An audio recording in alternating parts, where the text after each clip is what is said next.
Fox Business Network's Charlie Gasparino is here, so is Keith Fitzgerald and Bob Iacchino over at the CME. Bob, is there a sense here that there's more selling to come, that the market seems to have a hard time finding a floor here? Yeah, good afternoon, guys. I think what there's a sense of it is there's not a lot of buying to come. The buying the dip that we've seen through most of this year has not worked, probably won't work.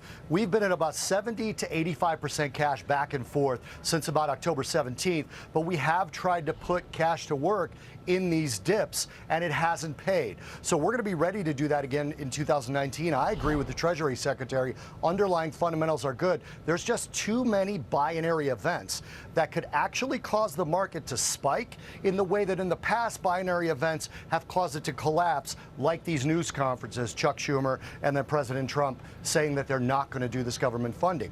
Too many of these events in the way right now. 2019, I think, is going to be positive. All right, Keith Fitzgerald, there are a lot of uncertainties you don't know. Markets used to brush off uncertainties. The fact that routinely now they do not, does that worry you going into 2019, whether we got a Santa rally or not here? It does, Neil. It worries me a lot because people are simply exhausted by the headlines. They're not giving up, but selling into strength, selling the rallies has been far more profitable than buying the dips, and that does bother me.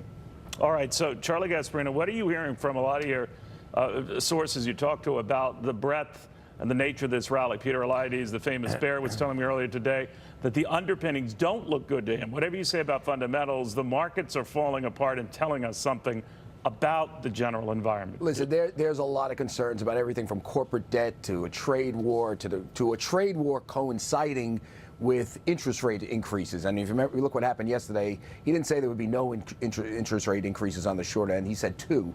Remember, the market was pricing in 0. Right. We should also point out that he's unwinding, meaning he, the Federal Reserve Chairman Jerome Powell's unwinding the long end. Getting rid of the balance sheet that the Fed accumulated during the financial crisis. When you do that, you sell bonds.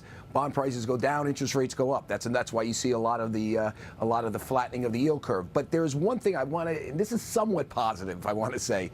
There are no bids right now. There are no bids right now. Also, not just because of fear, it's the end of the year, and people are not taking positions because it's the end of the year. So you will see much more dramatic pushes down because of that, because there is an absence of bid. Nobody wants to be a hero right now in this market at the end of the year. They have cut their books are sewn, or whatever you want to say. They've closed their books, and they're moving on to next year. And next year, you could see a glass half full scenario. We get a trade deal.